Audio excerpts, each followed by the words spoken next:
우리 부산을 위하는 부분은 여야가 없다. 다 같이 한다. 이런 마음을 하고 있습니다.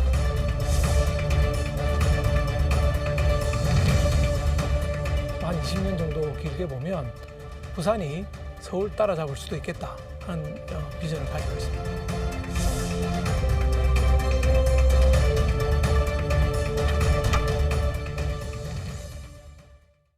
안녕하십니까. 시사포커스인 조경건입니다. 지난주 민주당에 이어 오늘은 국민의힘 박수영 부산시당 위원장과의 대담 준비되어 있습니다. 일본 여객선이 물샌 사실을 숨기고 한일 해협을 오갔다고 합니다. 코로나19가 폭증세를 보이고 있는데 치료약이 부족한 현실도 짚어봅니다.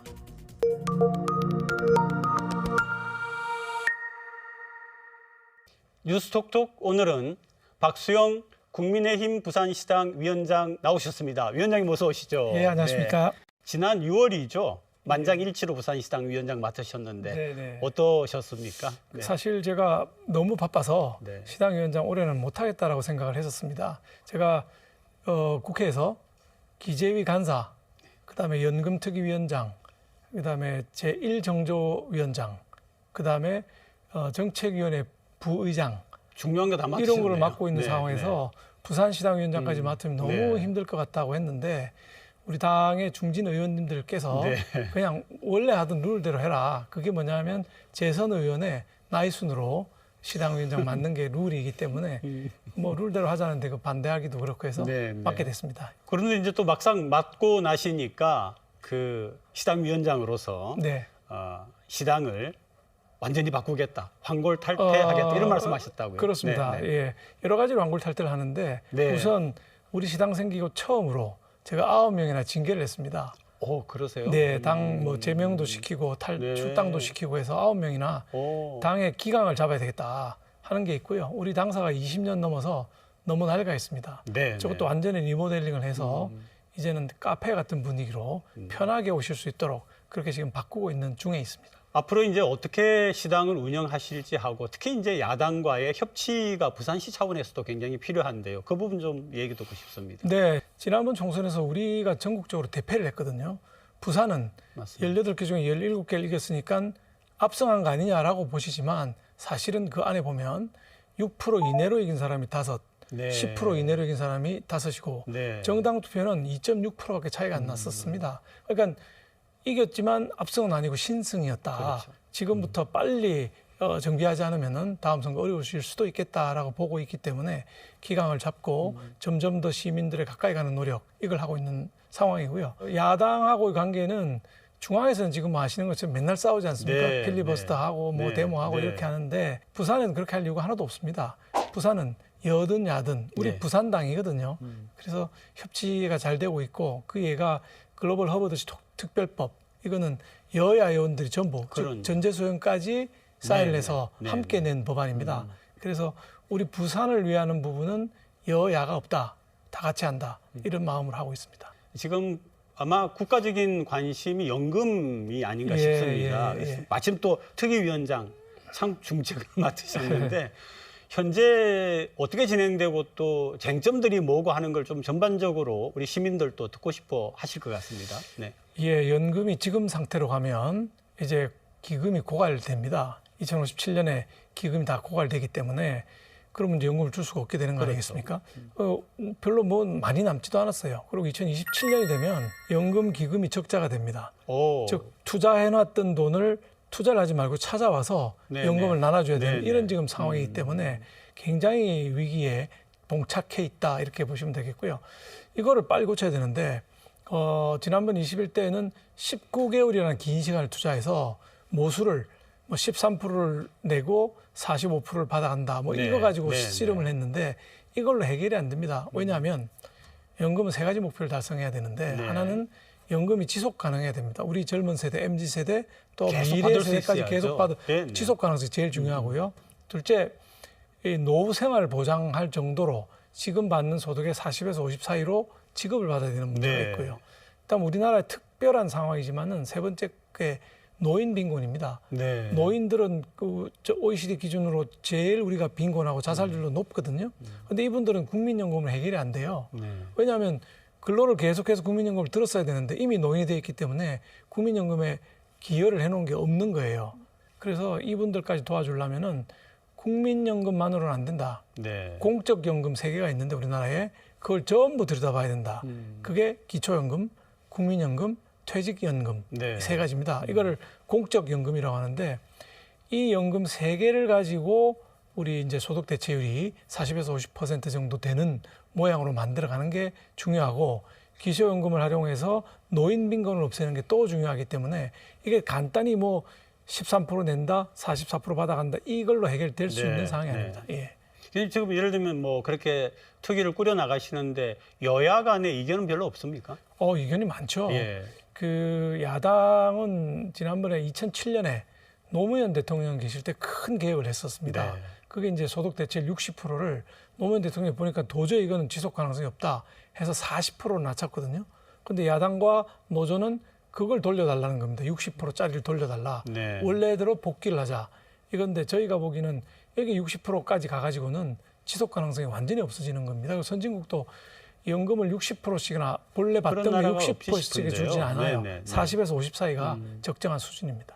그러면은 어떻게 타협 전망이 밝습니까? 어떻습니까? 이제 해봐야죠. 근데 일단은 모수 개혁이라 그래서 더 내고 조금 더 받는 데에 대해서는 지난번에 대체로 합의가 이루어졌기 네네. 때문에 그거는 빨리 하는 게 좋습니다. 빨리 하고 구조 개혁은 1+1이죠. 모수 개혁을 하는 대신에 내년까지는 구조 개혁을 반드시 완성한다. 이런 내년까지는? 정치적 약속을 하고 저희가 매일 달라붙어서 공부를 하고 토론을 하고 연구를 해야 합의된 안을 만들어낼 수 있을 것 같습니다. 근데 국민연금 개혁의 또 마지막 하나의 갈등 부분이 이제 연세 드신 분들하고 젊은 세대 간의 그런 생각의 차이가 있을 것 같은데 그 부분은 어떻습니까? 부산의 청년들이 국회에 와서 성명서를 발표했습니다. 우리는 안 내고 안 받겠다. 차라리 안 내고 안 차라리 받겠다. 안 내고 안 받겠다. 네네. 이렇게 되는 거죠. 그런데 이제 그렇게 되면 무슨 문제가 있냐면 이 청년 세대들이 기여를 해야 그럼요. 이 재정이 더 튼튼해지고 맞습니다. 돈이 또 기금이 많아져야 수익도 많이 올릴 수 있는 거거든요. 네. 그래서 그 좀 극단적인 것이고 지난번 21대 때 했던 게 9년 연장하는 거였거든요. 청년 세대 입장에서는 뭐 9년 지나봐야 나는 받지도 못하는데 네. 이렇게 되는 거죠. 65세 돼야 받으니까. 그러니까 이거를 한 적어도 70년은 갈 수 있는 구조를 만들어 드려야 네. 청년들도 안심하고 참여할 수 있을 것 같습니다. 이제 부산 현안으로 돌아오겠습니다. 아까 처음에 이제 글로벌 허브 도시 특별법 말씀을 하셨는데 여야가 공동으로 발의한 1호 법안이었지 않습니까? 예, 그렇습니다. 그런데 이번 뭐 8월 국회만 해도 처리가 잘 될 걸로 생각을 했는데 아직 상정이 안 된 걸로 알고 있습니다. 예, 8월 국회에 네. 상정하기 어려울 것 같고요. 글로벌 허브 도시 특별법의 경우는 전국적인 민생과 관련되는 건 아니고 우리 부산에 관련되는 거기 그렇죠. 때문에 이거를 민생 법안을 하기는 어렵지 않느냐. 그러니까 우선은 민생 법안부터 하고 그다음 정기국회 때에 가는 쪽으로 얘기가 되고 있고 글로벌 허브 도시 특별법은 21대 국회에서도 여야 간에 이견이 없었습니다. 이견이 없이 행안위를 잘 통과되려고 하다가 네네. 행안위 간사 두 분이 낙선을 해버린 거예요. 네. 그러니까 이게 네. 진척이 네. 안 네. 돼갖고 네. 이 모양이 돼 있는데 아마 정기국회 때는 별 문제 없이 통과될 것이고 또 인천, 경기 이런 데서도 비슷한 법을 같이 통과시키고 싶어 합니다. 네네. 그러면은 우리뿐만 통과되는 것보다 훨씬 더 쉽게 통과될 수 있는 여지가 있다 이렇게 보고 있습니다. 그 부산시 시장님이나 또 관계자분들이 나와가지고 이 법이 굉장히 필요하고 어떤 효과가 있을 거다라는 걸 설명을 저희가 좀 들은 적은 있습니다만은 박 의원님 보시기에는 이 법이 부산에 꼭 필요한 이유 어떻게 예. 보십니까? 네. 부산이 이제 전국적으로 같은 룰을 적용하게 되면 부산만 발전하는 게 굉장히 어려워지죠. 그러니까 글로벌 허브 도시 특별법을 만들게 되면 각종 법령의 부산의 특례를 만들 수 있게 네네. 됩니다. 네. 그래서 이걸 만들게 되면 예를 들면 세제에 관해서도 부산에 뭐 법인세를 좀 깎아준다든지 재산세를 좀 깎아준다든지 등등 그러니까 기업이 올 수 있겠네요. 기업이 올 수 있게 하는 네네. 것이죠. 네. 그다음에 이 글로벌 허브 도시 특별법하고 유사한 게 기회발전 특구라는 게 있거든요. 네, 기회발전 특구. 예, 기회발전 특구가 이제 법은 통과됐고 이번에 우리가 정기국회에서 뭘 다루느냐? 기회발전 특구로 이전하는 기업에 대해서는 상속세를 상속세를 면제를 네네. 해줍니다. 네네. 이연시키는 거죠. 네. 그래서 자녀가 1대든 2대든 3대든 4대든 5대든 기업을 계속 경영하는 한은 상속세를 안 물립니다. 네네. 또 5대째 가서 이 친구가 난 못하겠어 하고 팔면 그때 이제 세금을 매기는 이른바 자본 이득세 방식으로 바꾸게 됩니다. 네네네. 그러니까 뭐 이런 것들이 자꾸 겹치게 되면 우리 부산이 충분히 발전할 수 있는 여지가 생기게 되는 것이죠. 부산시와 함께 15개 주요 현안에 대해서 얘기를 나누셨다고 들었거든요. 좀 소개해 주시죠. 제일 중요하게 생각하는 게 이제 가덕신공항, 가덕신공항. 그다음에 산업은행 이전, 네. 뭐 이런 것들부터 시작해서 글로벌 허브 도시 실현 문제, 남북권 혁신 성장 문제, 도시의 균형 발전 문제, 그다음에 우리 부산에 물이 상당히 들어오니까 그러니까요. 지수원 이런 네, 것 네. 때문에 안전하고 깨끗한 도시 만들기 이렇게 4가지 카테고리가 있었거든요. 그래서 그 안에 15개 과제가 이제 배치가 되어 있고 네. 이걸 시장님하고 심층 얘기를 나누었습니다. 근데 이제 시장님하고 요 정도로 가지고 안 되겠다. 그래서 다음 주부터는 권역별로 아, 네. 동북권, 남북권, 뭐 북부권, 네, 서부권 이래갖고 권역별로 의원들 한 서너 명이 시장님하고 또 따로 만나가지고 집중적으로 그 지역 발전에 관한 논의를 하도록 돼서 일정이 지금 다 잡혀 있습니다.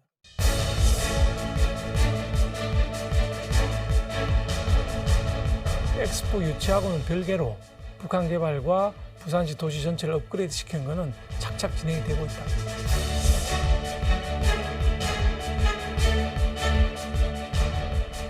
부산의 기업 유치 플랜 이런 걸 가지고 우리 젊은이들을 안심을 시켜야 됩니다.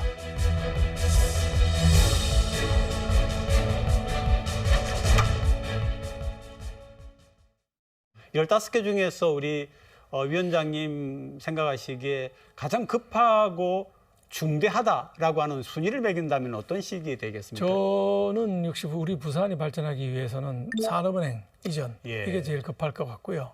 그다음에 이제 공항, 그다음에 이제 분산에너지법에 의한 전기요금 차등제 네. 이런 것들이 필요하고 그다음에 LCC 네. 지역항공사 이런 것들이 이제 그런 순서로 중요하지 않느냐. 왜냐하면 부산이 제대로 발전할 부산은 여건이 굉장히 좋습니다. 사실은 네. 제가 보기에는 서울 따라잡을 수 있다. 서울보다 나은 부산 만들 수 있다고 보는데 예를 들면 공항이 만들어지고 전기요금이 싸지고 산업은행에 와서 기업에 자금을 많이 공급하고 하면 뭐가 오느냐. 한국에서 전기를 많이 쓰는 기업들이 옵니다. 삼성전자와 삼성바이오가 포항제철과 더불어 전기를 제일 많이 쓰는데 그러니까 포철은 안 오겠지만 삼성전자가 1년에 한 6조 정도의 전기요금을 내고 있습니다. 네. 근데 7%만 싸줘도 4,200억이 그러네. 순수익으로 돌게 되거든요. 그래서 제가 보기에는 공항이 있으면 이 반도체라든지 바이오 제품은 공항에서 바로 수출이 가능합니다. 수출이 가능하니까. 그러니까 지금 수도권에 있는 거거든요. 근데 우리 공항이 생기고 여기에 삼성전자와 삼성바이오가 오는데 전기요금이 전기요금이 싸고 싸지고 산업은행에서 서플라이를 하고 뭐 이렇게 구조가 된다면 과거하고는 완전히 판이 달라질 수 있다. 즉 삼성전자와 삼성바이오가 있는 부산하고 그게 없던 부산하고는 완전히 차원이 다른 얘기가 진행될 수 있다. 그래서 언젠가는 한 20년 정도 길게 보면 부산이 서울 따라잡을 수도 있겠다 하는 비전을 가지고 있습니다. 이 서울의 소식만 들어보면은 안 될 것 같아요. 산업은행 부산이죠. 왜, 어떻습니까, 위원장님 보시기에 이게 이제 이재명 대표께서 네. 반대하고 계시기 때문에 상당히 난항을 거듭하고 있는 건 네. 사실입니다. 그런데 이제 10월달에 이재명 대표의 사법 리스크가 현실화될 거거든요. 10월 말 11월 초에. 그러면 더불어민주당 측에서도 이제는 혼자 밀어붙이기보다는 협치를 할 가능성이 있습니다. 그래서 그게 이재명 대표가 통과시키고 싶어하는 어떤 법을 밀어붙이기보다는 우리하고 협의해서 하게 되고 그러면 딜이 되는 거죠. 산업은행법 그걸 끼워서 가는 거죠.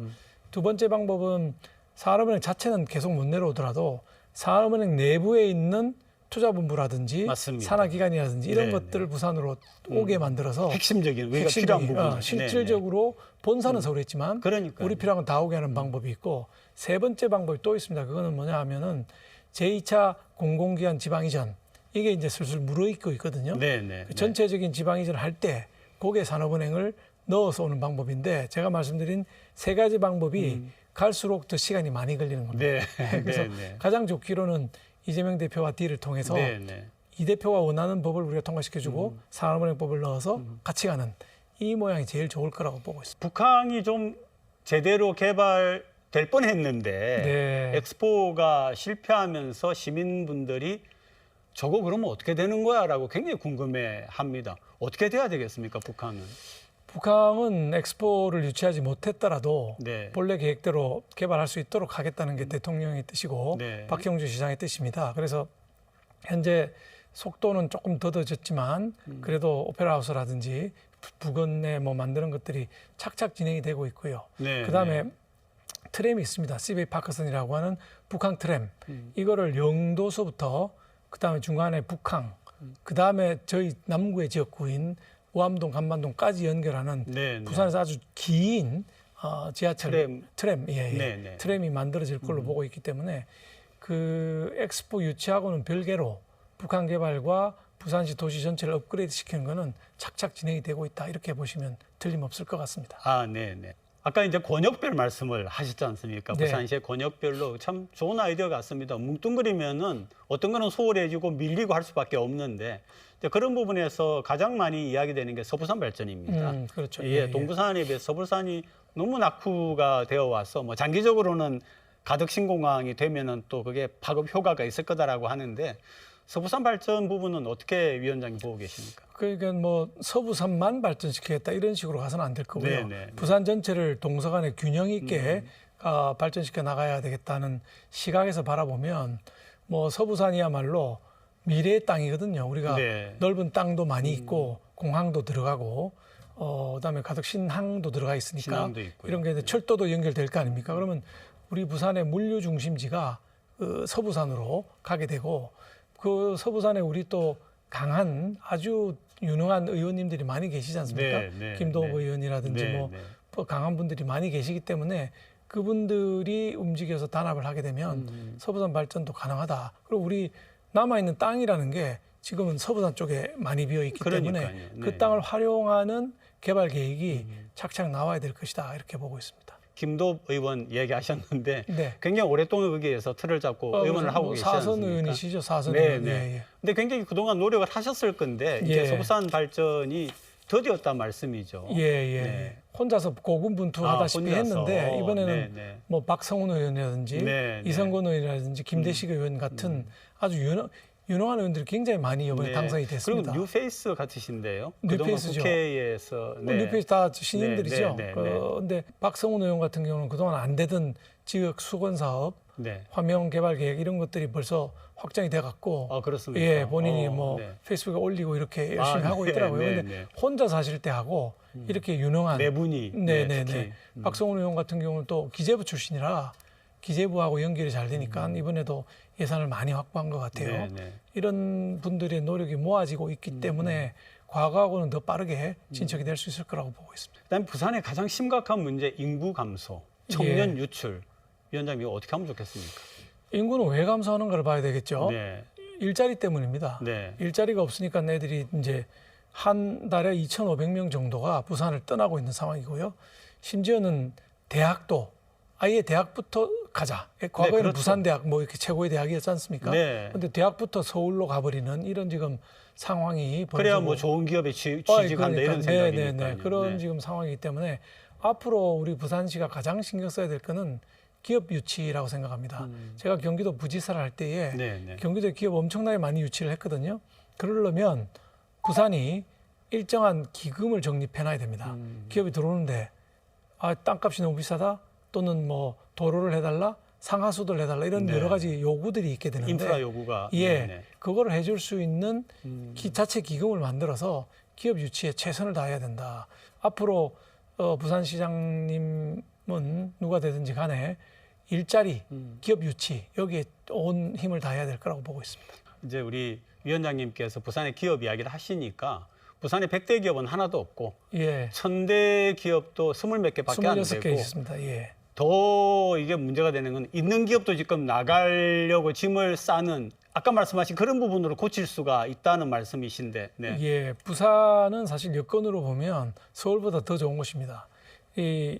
그 태평양 항로, 그러니까 북극 항로, 네네. 그다음에 시베리아 철도 이런 게 모두 시작하는 지점이거든요. 그런데 부산은 이 다른 지역하고 똑같이 뭘 개발하려고 할 게 아니라 부산이 가지고 있는 내재적 가치, 바다는 부산을 떠날 수가 없는 거 아닙니까? 네네. 그러니까 조선이라든지 해양이라든지 그다음에 그 해양 금융이라든지 이런 바다를 중심으로 한 거하고 관광 네. 그다음에 산업은행이 내려오니까 이제 금융 이런 특화된 기업들을 집중적으로 시가 육성을 하고 도와드려야 됩니다. 네. 그러면 제 생각에는 공항과 이런 다른 제도들을 합하면은 한 길게 20년 보면 서울 따라잡을 수 있을 것이다 이렇게 봅니다. 남구이시기 때문에 껄끄러우실 수도 있는데 이기대 쪽에 그 어떤 아파트가 지금 들어오게 되어서 거기 뭐 폼피듀 센터 분관도 미술관 생기고 분관이 뭐 들어오고, 하는데 이게 과연 옳으냐라고 하는 반대도 많이 있고요. 그래서